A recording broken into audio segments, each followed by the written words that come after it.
Hello, everybody. Welcome to Flicker Effect. For those of you new to the show, we are a podcast where we talk movies, TV, pop culture, all that good stuff. Plenty to discuss as always this week. We've got a new episode of The Last of Us. The Last of Us is back with season 2. We're going to do a review of that. But we're going to do that later in the show. So if we talk spoilers, we'll give plenty of warning before we get to that segment, or once we start that segment, I should say. But we're also going to do some game and chat, talk some movie, TV news like we always do. But first, I should mention, I'm Dave Lott. Joining me, as always, is Bobby Jackson. How's it going, Bobby? It's going good. How's it going? I think you forgot something, actually, before you say how's it going. Oh, I did? What did I forget? Yes. It's Monday, April 14th, 2025. Thank you, sir. And you are David Lott, and I'm Bobby Jackson. And how are you doing, David? I did say the names. You could have given me that. Yes, you did say the names. I'm good. Had a good weekend. It was Record Store Day this weekend. I didn't know that was a thing. You didn't know? You don't know about Record Store Day? No. Oh. Record Store Day. I don't know how long that's been a thing. It's been a thing for a while. Basically, it's a nice way for usually smaller record stores, but I mean really record stores of any size, to kind of get people excited and drum up some business. And it's all about vinyl for the most part. I mean, there is some like exclusive like CDs and cassettes that do get released, but mostly it's all about like exclusive vinyl releases that usually only release on Record Store Day. There's some other stuff that's like Record Store Day first, where, you know, you can buy them on Record Store Day, but usually they'll get reprinted later down the line. Yeah, it's become a pretty big deal. The Record Store Day, or record store that I go to here in Orlando, Park Ave CDs, they're big. They're popular enough. Record Store Day's gotten popular enough there that they've kind of adopted something that they started during the pandemic, which is like a raffle, not a raffle, but like a time slot system. So you have to enter a raffle to get like a time slot to when you can go shop on Record Store Day. Huh. So, because there's some records that are like very small print runs, like maybe 1,000 records nationwide, versus some other albums that'll get like 15,000 pressings, you know? Okay. So sometimes it's all about like, how can you be the first person in line? Because I know a lot of record stores, they just do the whole line thing where people will spend the night in line waiting for the store to open so that they can be first. It's fun. It sort of sounds a little bit like Free Comic Book Day, but except for records, and you have to pay for the records. Well, you got to buy the records. Yeah. Free Comic Book Day, you just show up, and they only have a limited print, and typically they make comics just for that day. So it's not like you can just go buy them later on after that day. It's made for that day, and it's usually specific to certain titles, and it ties in some way into the normal series of most of those titles. There are some one-offs, and there's some new comics that are just being introduced that come out on that day as well, but mostly it's usually stuff that's already a pre-existing series, and they have a special Free Comic Book Day issue, and it's makes it pretty hot item to get a lot of times, because not everybody can make it out to Free Comic Book Day. And I want to say it's maybe around May 4th or May 5th, somewhere in the first week of May. So just double check. That sounds right. Look it online, and you can see when your Free Comic Book Day is and show up. Yeah, Record Store Day is a lot of fun. I had a smaller budget for myself this year, so I didn't buy as much as I've bought in previous years. There was, though, on the subject of movies, like a special Record Store Day exclusive pressing of the Wicked soundtrack. But apparently there was such a small run of those that, like, for instance, Park Ave only got like, I think like 5 or something like that. So they didn't even small run. They didn't even allow people on Record Store Day to buy it. Basically, they provide you like a menu and you just check off like what you want. And if they still have it, you get it. And but for Wicked and then this other album for Oasis, they did like a special raffle just for those. And they did the raffle tonight. I did not win. I tried to get the Wicked vinyl, but it didn't happen. Oh, well. Some lucky people will be reselling it on eBay for $1,000. So maybe that'll be your opportunity. Yeah, that'll be my opportunity. Yeah. I guess if I really wanted it, I could have tried to go to a different record store and just spend the night in line or something. Try to be first in. I know there's another record store in town where they posted a couple people got in line like Thursday. So they were going to spend, I guess, 2 nights in line waiting for record store day. That's pretty hardcore. That is dedication. You don't usually have to wait in line for things these days. But it does remind me of something else I saw recently where it was a guy, maybe in New York. I don't remember the city, but he's already in line for the pre-sales of the Nintendo Switch 2. Yeah, I saw that. I think this was last week, so he got in line last week. And I forget exactly when pre-sales go live. I think there's sometime this month. Maybe towards the end of the month. But yeah, that's old school dedication when you wanted to get something that first day and you would just wait in line overnight or I know, right? However long it was, maybe not even overnight. Maybe it was over a week. So yeah, it's good to see, quote unquote, good to see people still that die hard for a thing. Right?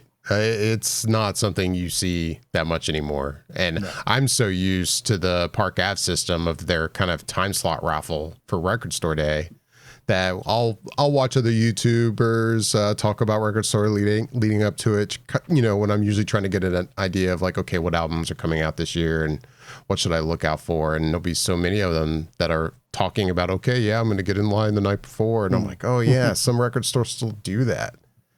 Like, indeed. Yeah. I mean, in one sense, it's not, you can have the setup of you could control your own destiny. It's up to you how early you want to get in line versus where I choose to go. It's kind of like up to a raffle.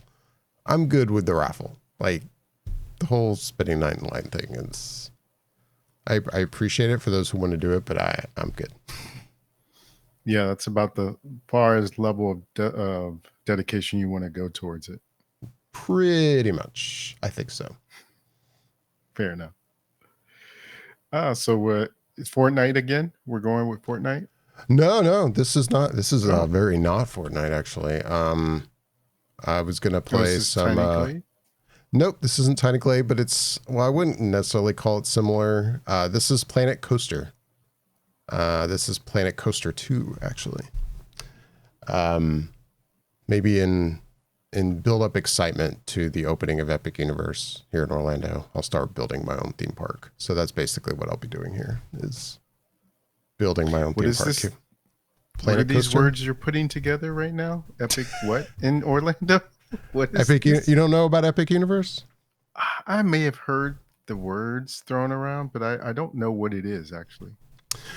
So Epic Universe is a new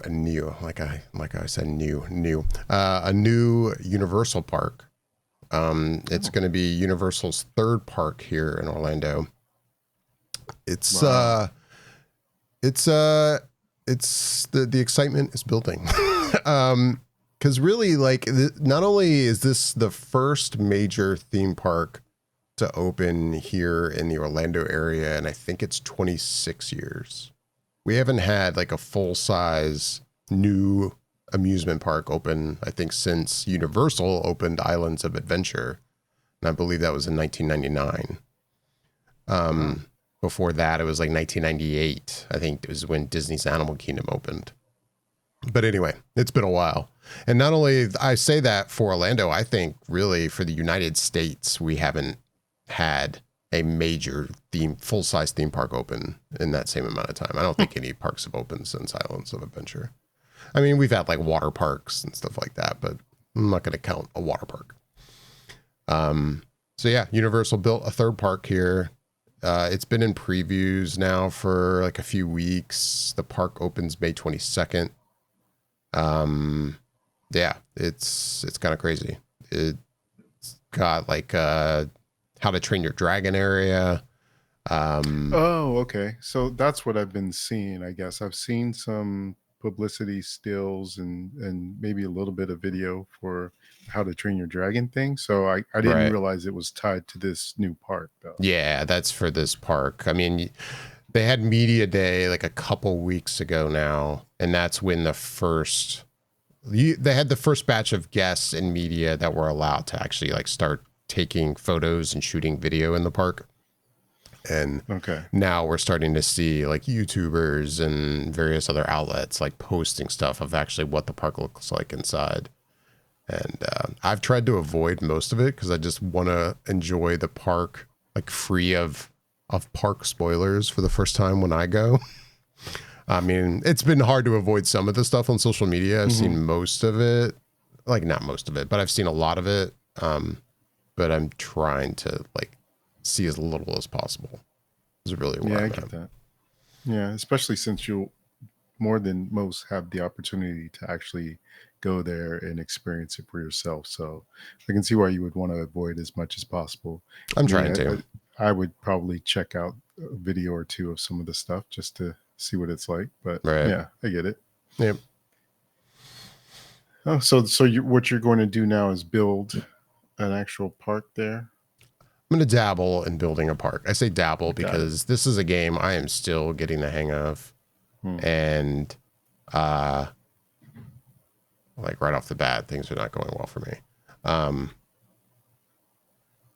Just even the controls, like this game is pretty sweet, but it's kind of intensive. Yeah. So You yeah. mean graphic intensive? Like No, just like Oh. like the amount of like customization you can do. I mean, got it. there are things you can do in the game like that don't involve like I'm even just trying to delete this thing. I'm like, come on. That don't involve like having like free reign. Like this is like sandbox mode where I'm just going to build from scratch. I mean, you could go into this game and kind of have like a pre-built park, and then it's about like how do you manage it. I'm doing kind of the opposite of that, where I turned off all of the like kind of management aspects of the game, and I'm just gonna like design a park. Okay. But yeah, I'm Yeah. still getting like a hang of the controls and such. So if I seem like I don't know what I'm doing, it's because I don't know what I'm doing. Well, while you're struggling with your park over there, why don't we talk a little bit about some entertainment news that happened in the last week since we got together? Let's do it. All right. Well, today they announced, actually, well, let's take it back a little bit. We knew for a while, and we've talked about on the regular podcast, how Max has been developing a Harry Potter series. And it went from rumor to actually them saying it's the case. And then they went on to doing auditions for all the main cast of the young kids, which they have not said whether or not they've cast yet, but they have not made any announcements in that area. But they did make some official announcements of rumors we've had over the past few weeks of some of the people at the school. So let's see. I want to say, well, I think I read this on, maybe it was like Deadline, but they confirmed who some of these castings were. So we got Nick Frost as Hagrid, John Lithgow as Dumbledore, Paul Whitehouse as Argus Fitch, Luke Thalon as Quinius Quirrell. I think that's how you say it. Maybe you know better. Papa Isidue as Severus Snape, and Janet McTeer as Minerva McGonagall. And with that, I have one question for you. Do you think that with the names that I mentioned, of those names, is this enough kind of initial star power to get you kind of at least imagining what this could look like as an actual TV series? No. Oh, okay. When you say, I guess what I mean is like or I should ask, when you say what it looks like as a series, I guess my brain immediately goes to what is the general like vibe aesthetic of this show going to be like? And I can't help but Mm. think of the movies we already have. And we've already talked about, like, we assume that certain aspects of the look of the movies is going to carry over into the show. I would imagine Hogwarts is basically going to look the same. But is it? Or are they going to like completely redesign it? You know, like stuff like that is what I'm thinking of. When it comes to the cast, I don't guess who they're casting in these roles is necessarily kind of giving me a sense of like, what's the show going to look like? That's what I mean. Does that make sense? Yeah. No, that makes sense. And I guess I'm thinking more in terms of the actors that they announced. If you if you're familiar with any of them, then can you see these actors in those roles? For me, it's more or less I can see the Nick Frost casting as Hagrid for sure. Totally. I can see with John Lithgow him being Dumbledore in the makeup and everything and having a long beard and all that stuff, assuming they would go that route. Because, like you said, that's my perception based on the movies. I don't know how how the books describe him. So maybe he doesn't quite look that way, but they made it that way for the movies. But that's my perception. So I can still see him in that role. The other actors I'm not as familiar with, so I don't know whether or not they would jive with what's, I guess, your perception based on the movies. Mm-hmm. But at least from the perspective of the cast that they've announced so far, and based on your familiarity with these actors and actresses, do you think that they might fit these roles? I'm kind of in the same boat as you. Like, the actors I know are the ones that I'm like, yeah, I could see them in those roles. Hmm. And then there's the actors I don't know as well, and so I don't know. Yeah, that's fair. It's kind of a boring kind of take, but like John Lithgow, I definitely see as Dumbledore, and I'm very happy with that casting. And Yeah. like you mentioned, the Hagrid casting sounds great. Beyond that, like I forget who's the actress you just mentioned. That's McGonagall. That was Janet McTeer. I mean, the like quick picture I saw of her, I'm like, yeah, I could see her in that role. I'm like, just based on looks. But at the same time, like, how much do the looks of these actors really matter to the roles necessarily? I don't know. Yeah. Yeah, and I think that's where I come at it from. It's more just going to be a matter of once we actually see pictures of them in character, then I'll be like, okay, I can see it, but I don't know if I have to see it. That's the other part of it to me that gets me because again, they don't necessarily have to look exactly like you've seen them in the movies because that's an interpretation based on the books. And unless there's been pictures of all of these characters in the books or from the books, Mm-hmm. then the only one that I think I ever have really seen, I guess, would be Harry Potter because he's on the cover of the books all the time. So Right. I don't know what the other ones look like other than maybe how they've been described. So it's going to be a matter of being able to see if I'm trying to separate from what I know in the books versus the movies, or if my brain will just be able to accept what I know of how those characters act and behave and the mannerisms or whatever it may be in that way, as opposed to having them look exactly like the movie, their movie counterparts. Yeah, like I mean, I read all the books, and I know Okay. if I'm remembering correctly. Please, anyone watching, please correct me if I'm wrong. Mhm. There's at the beginning of some of the chapters or all the chapters, there's like a small little sketch drawing almost of like kind of like representing maybe what that chapter is going to go into. And I want to say in some of those sketches, there's kind of a very like almost a caricature of some of these characters. Mm. But But I wouldn't, or I would argue that that's really not much to go on in terms of like, what should these characters look like based on the books? You know what I mean? Like they're not, I wouldn't call them crude. They're nice little drawings, but they're not much. Like, it's not like I looked at some of those sketches in the book and was like, yep, that's how Snape should look. And like, you better look like that. Like, no, like, I'm definitely cool with them kind of doing whatever they want to do with this show. I just hope the show's good as a Harry Potter fan. Yeah, and I would hope that that's the majority of the feeling that people have out there based on You would the hope. series being created, because obviously not everyone is wanting something in general. They're just fine with what we got from the movies that we had and don't feel like there was a need to even make this as a series. But Right. that anytime any company has a big IP like Harry Potter or Star Wars or whatever the case may be, they're going to keep trying to mine it and go back to it. So Mm-hmm. if it wasn't in our lifetime, it would have been in the next one. So it's definitely was going to happen. But I think that it's in everyone's best interest to make the best possible show that they can.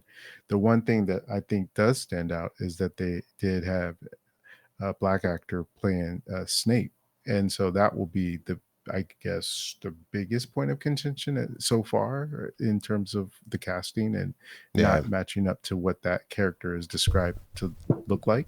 So that is a departure from what we do know, even regardless if you're talking about the books or the movies. So that will be one of those things where you're going to get people from both sides, people who like it, people who don't, Mm-hmm. and people who just it will matter if he embodies that character or not.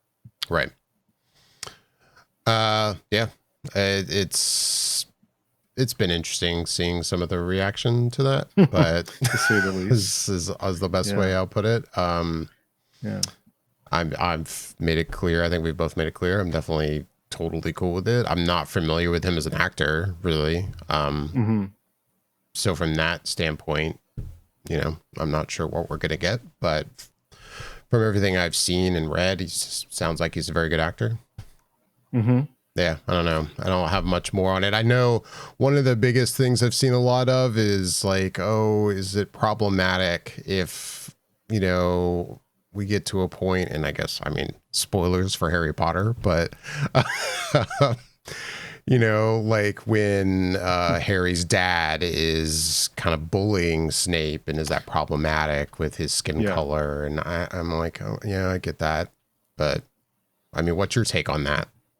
Yeah, my take is pretty simple. It's an easy enough fix. And actually, I don't even know that you need to do this, but if you feel like you want to address it, you could easily just have a line where he's saying something pretty basic in terms of like not picking on you based on your race, but he's just picking on him just because that's who he is at that point in his life. I am not a writer, so I can't write the specifics of it, but you can make it pretty clear that it's not him picking on him because he's black. It's just Right. because he doesn't, like him or whatever the case, from how that goes down. But I think I did hear somebody mention once where they said another way around that would be if you had him picking on other people as well. And I don't know if that happens in the books or not, but then to just show that it's not like he's just isolating him, Snape, just because he's black, but there's like just sort of something as him not being the best guy back then. Right. Yeah, Yeah, but I otherwise, get I that. think there's ways around it, and that they can easily handle it. Even the character could say something like, "You're picking on me because I'm black," and he'd be like, "No, I'm not picking on you because you're black. I'm picking on you because I don't like you," or whatever. Whatever. Something Right. very simple that doesn't need a lot of explanation, and you could go move right past it. So I don't think that it's just going to be a big issue in terms of how they handle it. I think they'll handle it properly once the time comes for that. I think so. I would agree. Um, There was something else I was gonna mention about it. Oh, just that they're starting to shoot this summer, and it's supposed to be out on Max in 2027. Sometime in 2027. They did not give a date, but sometime in 2027. And I mean, yeah, from everything we understand, we're talking a season per book, right? Yep, yep, that's the plan. I mean, whether they get there or not will, I imagine, be dependent upon how many people tune in and are enjoying it, but that is the plan. They wanna go 1 book, 1 season, and pretty much shoot each year so that they catch the kids at the right ages as they're progressing. So, it's a tall task for sure. Yeah. The only other thing the only other thing I do wonder is if they might try, well, I shouldn't say try, but if they would end up casting one of the kids as someone that's a different race. Maybe Uh, okay. Hermione ends up being Asian, or, Ron ends up being black or whatever, who knows? But that's the other thing is, would that happen? I remember there was a bit of a, dust up when it happened for, Percy Jackson, and they made the girl, I forget her name in the in this show, they made that character black. And the author of the books was cool with it. He was the one, I think, as part of the show, was in on the casting and as well. So he was obviously fine with it. But it was something that kicked up a little bit of dust because people were a little bit upset, to say the Hmm. least, about that. But then the series came out, and that pretty much died down, and it stood on its own. Next thing you know, it's already greenlit for, it was actually, the 2nd season hasn't even came out yet, and they've already greenlit the 3rd season, so apparently it had no real effect in terms of people that are upset with it, and will still be upset with it because they just feel like it's just being hiring someone that's black for the sake of inclusion. So there's always going to be that, but if the show's good, it's good. So we'll see. Yeah.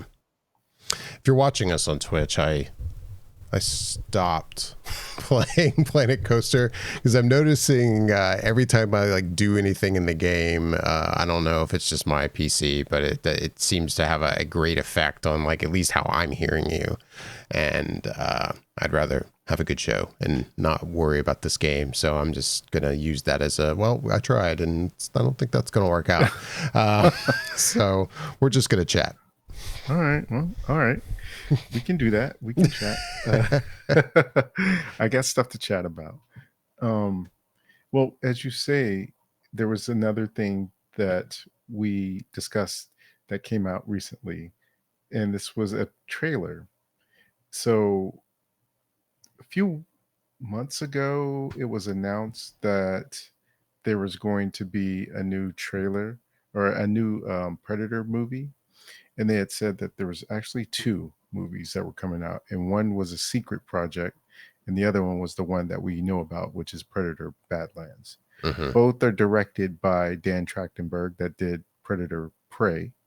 And so it was last week that they said that the secret one is actually an animated film called Predator Killer of Killers, and it will be debuting on Hulu in June. I forget the date exactly, but it might be like June 27th or something like that. But the trailer came out, and I watched it last week actually, and I got, just to give my impressions out there. First of all, I thought the animation looked really good. It was way different than in my head that I was picturing. I had initially heard that it was going to be an animated thing maybe a month or so ago. So I Hmm. did know it was animated, but I was not ready for how good the animation looked in it. And it's pretty brutal. It sticks to the violent nature of the series. And this, the story idea, they don't really get into it, but it looks like there is maybe vignettes or an anthology of different time periods where there's a predator hunting in these different time periods. One looks like it's in feudal Japan, maybe, and then another one is like in during one of the world wars, maybe World War II or so. And then there was another one, I can't remember what it was, but it also had a different time period look to it as well. And so I was like, oh, that's actually a good idea. Instead of, because people, when Prey came out, that was kind of the thought that people were having, was like, oh, now wouldn't it be cool to see the Predator against samurais and ninjas, or wouldn't it be cool to see the Predator go against people that were fighting in the Revolutionary War or something, just going through different time periods. So now it looks like that's the actual idea that they did. But instead of trying to make these one-off movies every 2 years or whatever the case may be, Right. they went with the animated route, which could be much faster for them to be able to make it in this way that they did. And so I was like, well, okay, I'm in. It looks good, and it looks like it could be a really worthy addition to that Predator universe. So what do you think when you saw it? Yeah, I just watched the trailer right before we started streaming and recording, and no, it looks solid. The animation, like you said, looks great. Um, I I think when I first saw that, oh, okay, there's a trailer for an animated Predator project, cool, but okay, whatever. Like, and I mean, and that's, I guess, kind of sad on my part, in that, like, I mean, I do love animation and I Mhm. love the Predator franchise, but I don't know, there was something about it that I'm just like, oh, okay, yeah, I'll watch that trailer when I get to it. But then I watched it, and no, it looks quite good. I like, for all the reasons you just said, I like that it'll be an easier way for us to explore, like, you know, a predator or predators in different like situations in like Earth's history, and without having to like wait for full-fledged, you know, feature films to come out every so often, like, which Mhm. is asking a lot, right? Yeah. Yeah. So no, it looks quite good. And I mean, I was watching it going, oh man, maybe I should have watched this as a trailer reaction, because I was reacting to like some of the Yeah. carnage I was seeing in the Yeah. trailer. Yeah. No, it looks solid. And you said, or did you say it's going to be what, on Hulu? On Hulu. Yeah. Okay. Yeah. Yeah. It's so interesting too, because you think about how both franchises under Fox have been revitalized under Disney now, because Yeah. Prey with Dan Trachtenberg, that one came out on Hulu and it did really well. And now they're like, okay, well, the sequel, we're putting it in theaters for when Badlands comes out.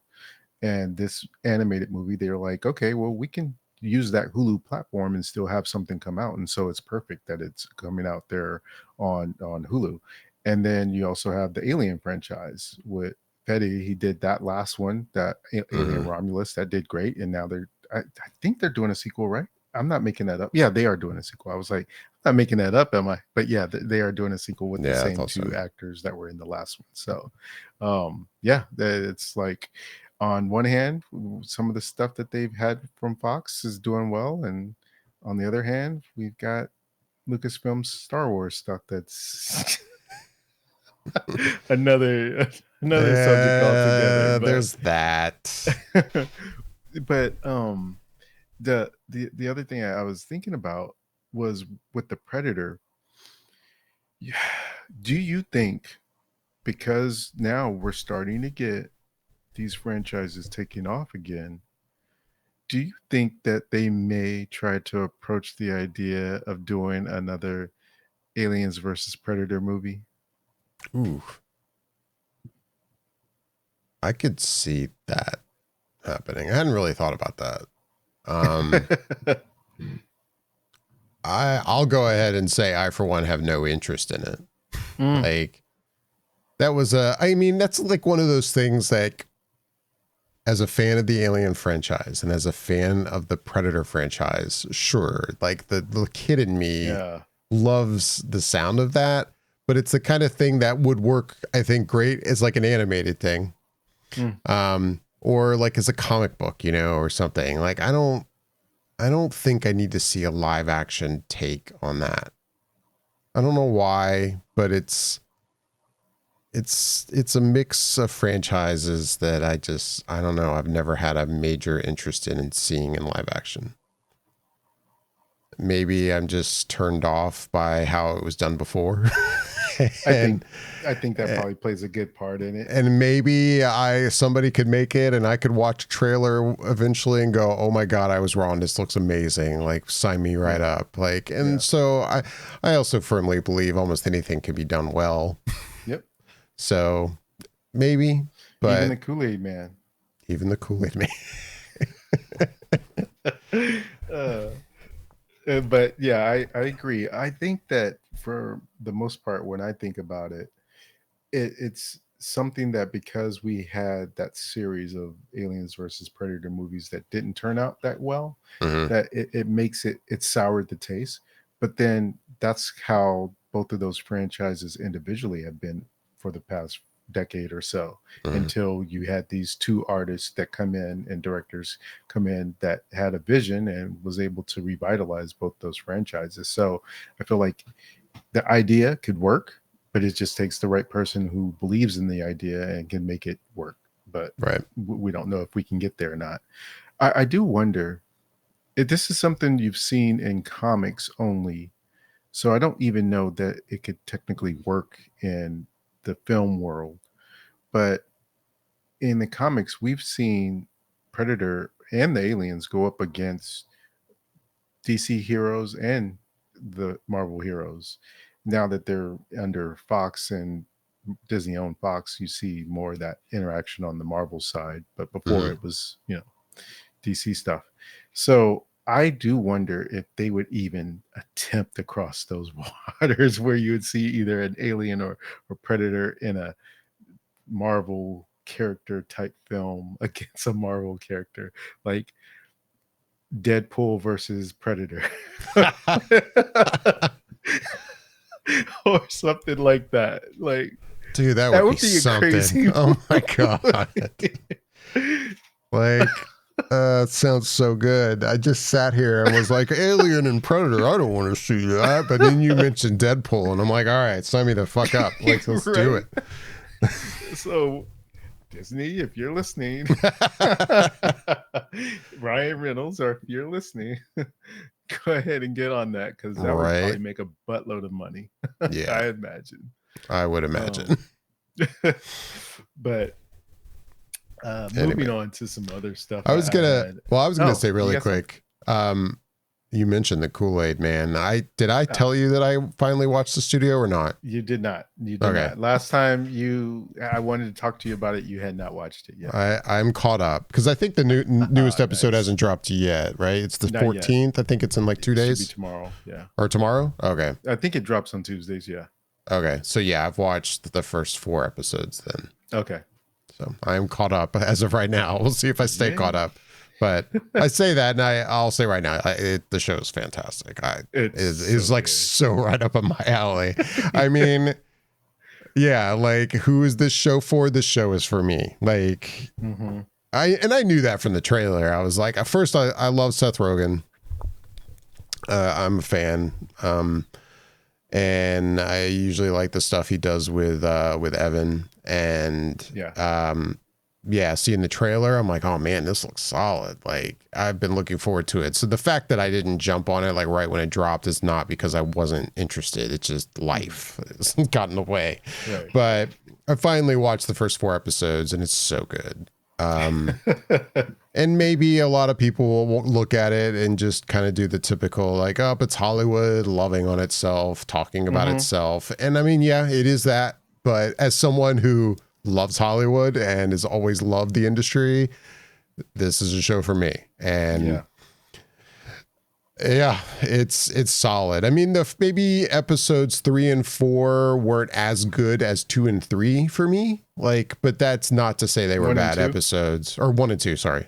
Yeah. Episodes 3 and 4 maybe weren't as good as 1 and 2, but that's not to say they were bad episodes. Like, not at all. I thoroughly enjoyed them as well.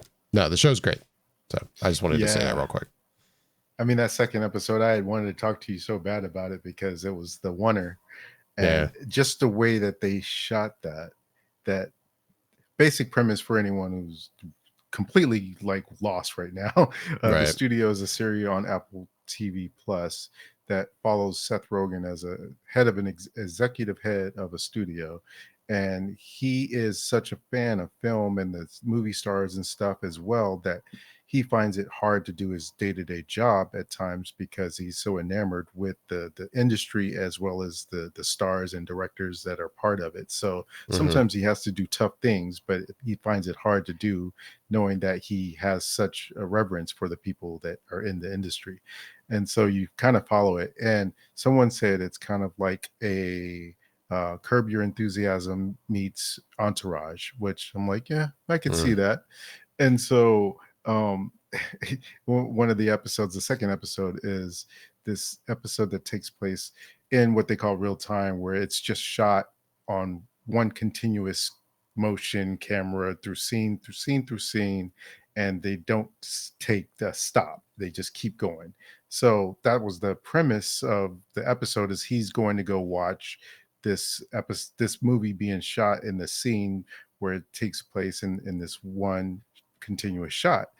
And as they're doing that, the entire episode itself is shot in one take.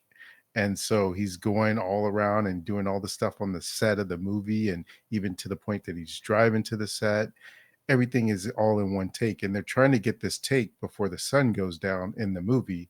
And as they're doing that, and you see it within the show, the episode, it's all happening before the sun goes down as well. And even as they're leaving the lot, it's like the sun is setting, and it's just it's just so well done. I just marvel at how well it was done. Obviously it Hmm. took a while to do it, but yeah, it's so good. Yeah. You had sent me that article from whatever trade it was about like Mm, how that was shot. I have not actually read that yet, though I've listened to a couple of his interviews. I've listened to some segments of Seth's appearance on Howard, but I didn't hear all of that. But I did hear him on what's the show called? Armchair Expert, the Dex Shepherd show. oh, okay. Um, and I think he talked about shooting that, and it did sound like, based on what he said, that I mean they didn't literally shoot it like one Correct. take. There are some breaks that they've kind of stitched together just right, but Yes. I mean it's still It's amazing. super impressive. Yeah. Yeah, exactly.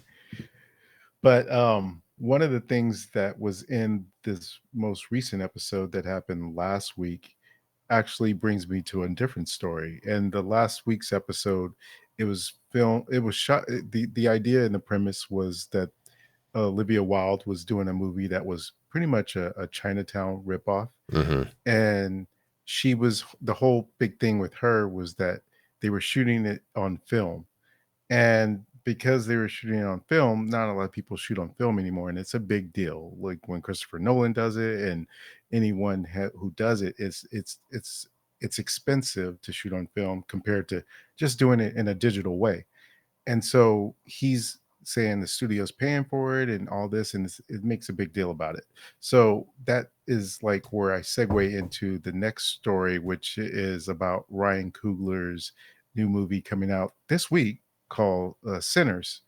And his movie is shot on film, and there was a little something like a video, maybe about 10 minutes, that he put out under the Kodak, I think it was, YouTube channel, as well as you can maybe find it on some of the other social media platforms. Hmm. But he is just talking about the idea of shooting on film and how there's different formats for film and where they started from up to where it currently is. And I found it fascinating. It was just like such a nice compact lesson in terms of here's what celluloid is and how important it is, and the different frames and all the ways it goes into making it, and how it fits different formats from Dolby to IMAX and the different formats in IMAX. And I was like, this is a nice little educational thing, and also a good promotion for the movie in terms of how it's cool to see it on different formats, because you're getting more aspect ratio in terms of the screen size that you go to see it at. So did you get a chance to watch that? Yeah, yeah, I saw that. I wish more people would watch it. I don't know how many people. I say that because it just strikes me as one of those videos that like you and I find it interesting, and I'm sure there's plenty of people who do. But then there's a lot of people that I would love to show it to, and they'd be like, Yeah. I don't care. I just want to see the movie. And Right. like, yeah, no, it's a nice look at, you know, like you just said, the different kind of ways, even like the same format of film could be used, either shooting it on vertically versus how big the frame will fit on that same size film, but horizontally, and stuff like that. Yeah, it's very interesting to see. And you know, I think I mentioned last time I'm seeing it in IMAX, but I know I'm seeing it in like a digital IMAX theater. We do have like a full size IMAX theater here in Orlando, but they don't have film. I think there was only like 12 theaters in the country that are showing it on 70 millimeter print film. Yeah. There is one in Fort Lauderdale, so it's not, I mean, it's a long enough trek that I'm not going down there to see Sinners, but I've almost gone down to Fort Lauderdale to see certain movies. Like I think Interstellar. I really contemplated going down there to see that, but I never did. But anyway, no, it was an interesting video. I recommend anyone check it out for sure. Yeah, it's so good. It's 10 minutes, it'll fly by because you're just sitting there enthralled by all this different stuff. Especially if you're watching this, you're probably into film to some degree, so I would you assume should so. check it out if you haven't had a chance. But one of the things, like you said, is that there was only 12 cities that maybe have the 70 millimeter print to be able to show it, and it was kind of cool because he goes through the cities that are showing it in that format. And luckily enough, I actually live close by one of those cities to be able to see it there in Irvine, California. So I'm like, yeah, I probably will end up seeing it a second time just because I did get it for IMAX as well for my first showing, but Right. that's in digital. Mm-hmm. So, or laser, you know, so I will probably end up going to go see it a second time in that larger format. So I was like, man, once I saw that video, I initially thought, yep, I'm going to see this movie probably twice. And to help that fact, that knowing that I might will end up seeing it twice in theaters, is the Rotten Tomatoes score. Now, last I checked, this movie was at a perfect 100% on Rotten Tomatoes. So let me check right now. Drum roll. Unless you're checking as well. Let's see who gets to it first. To see what it is currently. I do not see it. Yep, still at 100%. Man, how many reviews is that? It is currently still at 45 reviews. That was what it was at last time I checked it as well. So okay, yeah, 100% on the Rotten Tomato meter. So that's impressive so far. It is very impressive. I mean, I would imagine it'll drop out of 100 at some point. That's just because that's life. But no, that's a good sign.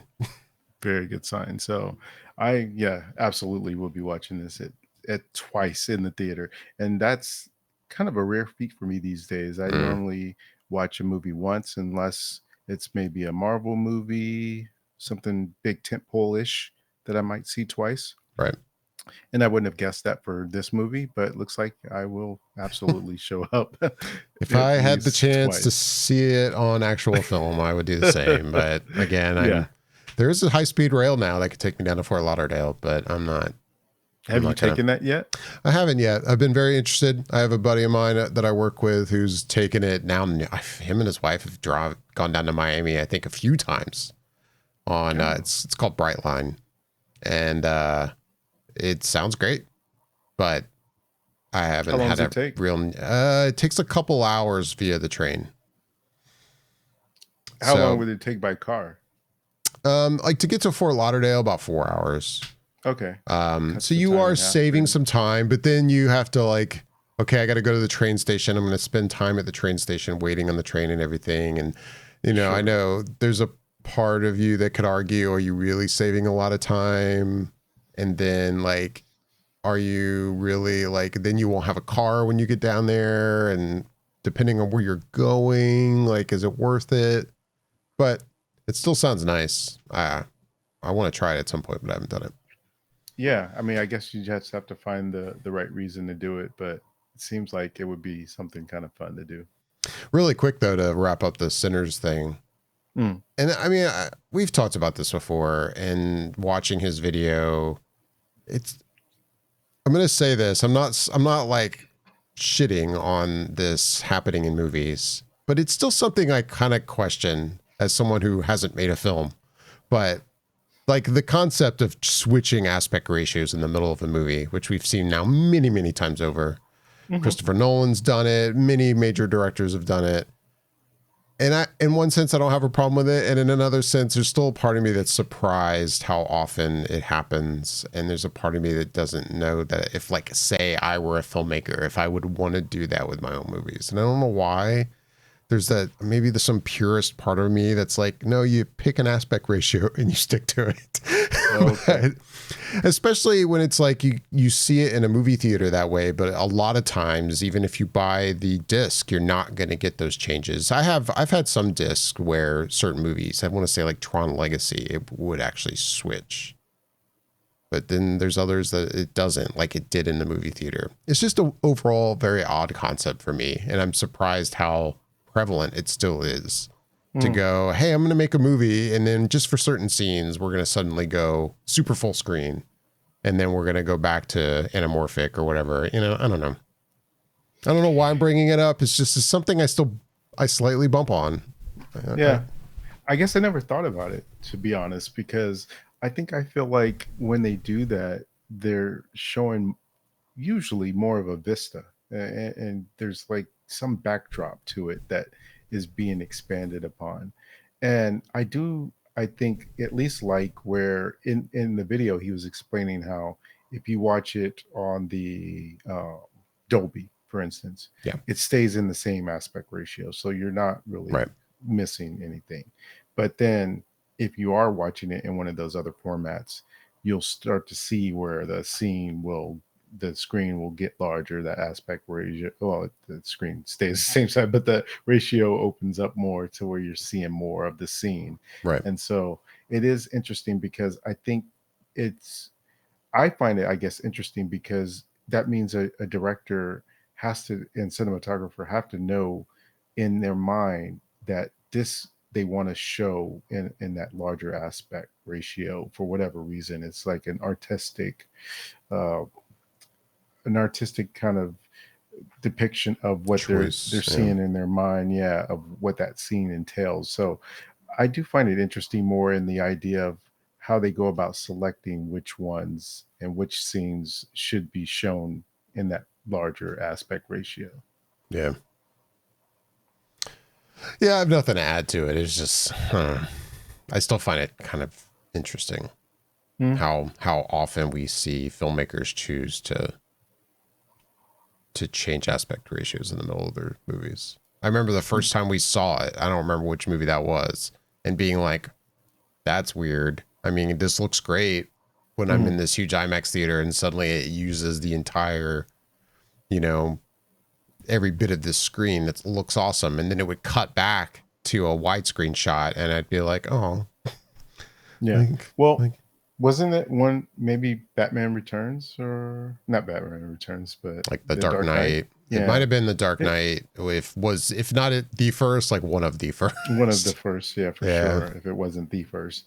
Yeah, and I get what you mean. It's jarring when you initially see that and the Mhm. screen goes back to what it was, and you're just like, "Oh, why can't it stay like wide Why like can't it just that?" be like this all the time?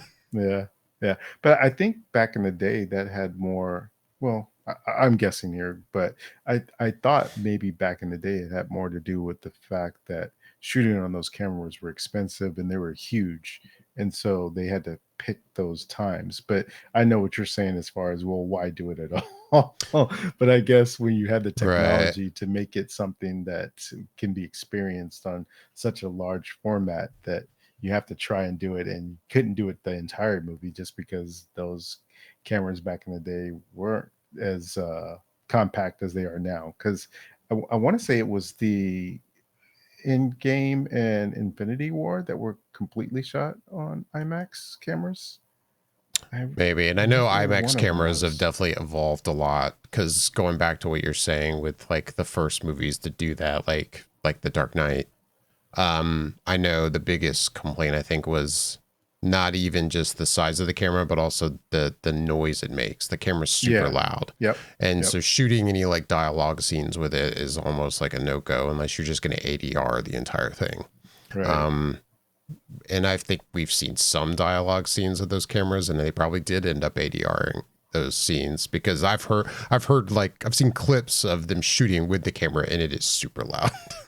Now, like I said, I think IMAX cameras have evolved, and maybe a lot of the ones they're using, like if indeed like the Avengers films were shot completely on IMAX, they obviously must have been shot on the type of IMAX camera that wasn't as noisy. Yeah, I want to say they might have been shot on those Red Camera 2s, maybe. But yeah, I remember back when they first made that announcement that that's what they were going to be doing, was shooting those films all on IMAX cameras. I don't remember if that ended up being true, but I just remember reading that initially. Right. And I'm going to look while we continue to chat before we run out of time. But I know for those interested, usually on IMDb, you can see what camera they used or which cameras they used on a film. There's like deep in the like kind of stats section of movie postings on there. You can see like details like that. It's kind of interesting. But anyway. Yeah. Just one quick little item before we get out of here. If I were to tell you, or let me rephrase that. Did you ever watch Killer Clowns from Outer Space? I have seen that movie, indeed. Did you like it? I did. You know, I did too. I used to watch it quite a bit when it came on HBO. I don't know why. And I don't have no fear of clowns or anything like that. So that kind of thing doesn't bother me. But I just think it was silly and just goofy. And they played into the concept of it and whatnot, that it was just dumb, but like enjoyable B movie back in the day. Well, it turns out, looks like they will be doing a remake. And it, this is news to me. I did not know this. This is breaking news, and it's coming from Jeff Snyder, and from his report, The End Snyder, that he does. He puts out a sub, and so this will be produced by none other than Ryan Gosling.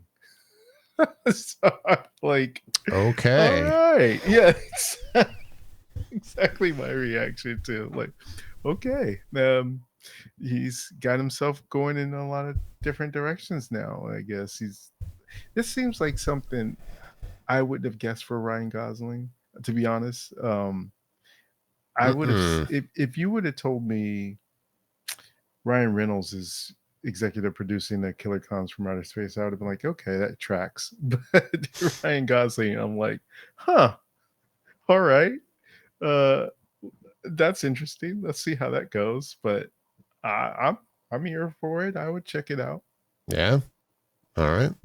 I would totally check that out. I will check that out. No, I had not heard that one. That's interesting. Yeah, I did, by the way, on IMDb. Like that, it's like down in technical specifications. I can use words. Specifications? Yeah, you can see camera. Like on Endgame, they use an Arri Alexa 65 IMAX. And it even lists the two types of lenses they used. Yeah. And the different aspect ratios. For IMAX, the IMAX version had a nice, one aspect ratio versus the theatrical ratio. Anyway, it's an interesting part of IMDb that I don't think most people dig down into. Yeah, I never dig that far, so that's kind of cool.